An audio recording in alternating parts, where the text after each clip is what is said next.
Welcome to First and 10, South Jersey's premier high school football show. It is playoff time. We are remote today because Mike McGarry, you've been covering some other sports. There's other sports besides high school football out there?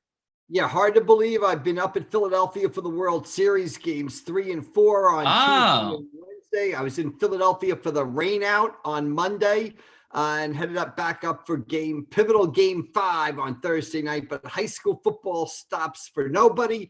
It continues this week, the second weekend of the playoffs, and this week the non-publics join the fray. beautiful. And I'll tell you what, weather-wise, it feels more like maybe the later part of September here. It feels like right in the middle of the regular season, but we'll talk about that in our high school football forecast.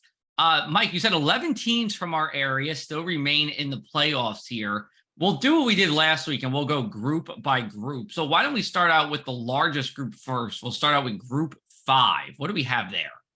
Right, Group 5, we have the Atlantic City Vikings. We'll head to Lenape for a Central Jersey Group 5 semifinal. Atlantic City, a big win last week, their first playoff win in 10 years. They rallied to beat Rancocas Valley 32-28. Ice Cup, you've heard his name before, right? I have.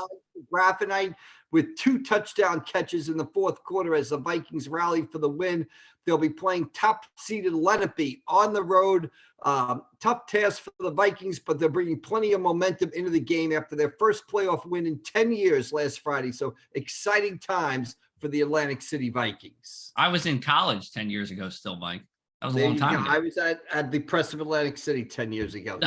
Okay. Well, listen, you're just a seasoned vet when it comes to high school football. No one can top Mike McGarry. Absolutely. All right, let's take it down a level here. We are talking about Group 4. Where are we at with Group 4?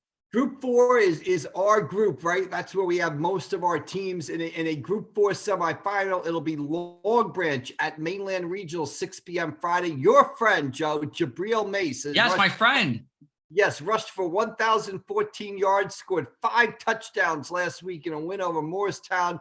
Freshman quarterback John Franchini, 734 passing yards, 11 touchdowns. J.J. Sinclair at linebacker, 89 tackles. Mainland hosts Long Branch in a Central Jersey Group 4 semifinal this Friday. And then we move to South Jersey Group 4 semifinals where we have our game of the week. Shawnee and Hamilton. Shawnee, perennial power, number 4 seed at top seeded Hamilton. Joe, it always seems to come down to Hamilton and Shawnee. They always seem to cross paths at some point in the playoffs. And then, of course, Jackson Memorial, the 3 seed, traveling down to play number 2 seed Millville. Jacob Zamat of Millville, junior quarterback, 5 touchdown passes in last week's win over Lacey. And remind everybody again, where is that line between Central Jersey and South Jersey with these groupings? Because I know some of these towns sound weird to say that we're in Central Jersey. Yeah, the way it works is the state divides the state in half. This North Jersey and South Jersey, 16 teams make the playoffs in each of those 2 sections, and then those 16 teams are snaked into 2 8-team brackets. The brackets in North Jersey are called North 1 and North 2. The brackets in South Jersey are called South and Central Jersey. I would prefer, Joe, that they would be called South 1 and South 2, so I could stop explaining to people why Atlantic City and Mainland are playing in Central Jersey brackets. That's because Central Jersey exists, Mike. It does exist, but for the sake of the high school football playoffs, it would be beneficial if we just call them South 1 and South 2. It would stop a lot of head scratching. I can certainly agree with that. And then last but not least, for the public schools, we have Group 2. Tell us where we're at there. Yeah, teams on the road going up the Garden State Parkway, right? Oakcrest, the number 3 seed, will be headed to number 2 seed Rumson Fairhaven. Oakcrest, great defense. Zaire Davis, 11 sacks. Nazir Regley, 91 tackles, an astonishing 31 for losses. Pleasantville also going on the road. The number 4 seed headed up the Parkway to top seeded Raritan. Pleasantville coming off a 25-7 win over Arthur Johnson last week as Marlon Leslie threw a touchdown pass and ran for a score. So both Pleasantville and Oakcrest getting on the bus, headed north on the Garden State Parkway for playoff games in South Jersey Group 2 semifinals. And, those tolls are getting more expensive now. It's $2.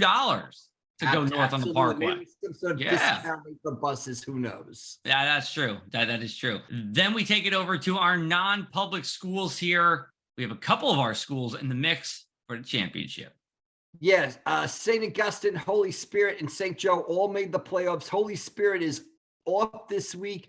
St. Joe will host Montclair Immaculate 1 p.m. Saturday at Buna Regional in a state non-public B quarterfinal. And then, of course, St. Augustine will host St. John Vianney in a first-round game Friday night at 6 o'clock. Tristan McClear has been big for the Hermits in the secondary and at running back. St. Augustine has won, I believe, 4 in a row. And the winner of that game will play top-seeded Don Bosco Prep in a quarterfinal game next weekend. Gotcha. And why is St. Joe playing at Buna, Mike? St. Joe does not have a home field, so they have struck a deal with Buna to host this playoff game. St. Joe, the number 3 seed, and Montclair Immaculate coming down the Garden State Parkway. A lot of buses on the Parkway this weekend around playoff time, Joe, for the 1 o'clock game on Saturday. I'll make sure to stay off the Parkway until about 5 o'clock on Saturday here. I don't want to get caught in that football bus traffic here. All right, Mike. So we are going to wrap this up here. Next week, we're going to hope to be on location somewhere. And then after that, we get to the championships 2 weeks from now, right, Mike? Yeah, absolutely. Sectional championships are next weekend, and then state semifinals. And for the first time, New Jersey plays to 2 true state champions in the public school groups. And of course, the non-public state playoffs will continue, and we'll be there, every step of the way. That's absolutely correct. And you can follow Mike at AC Press McGarry, but of course, for full analysis and recap of all the games, you can come back right here at pressofAC.com. Sports.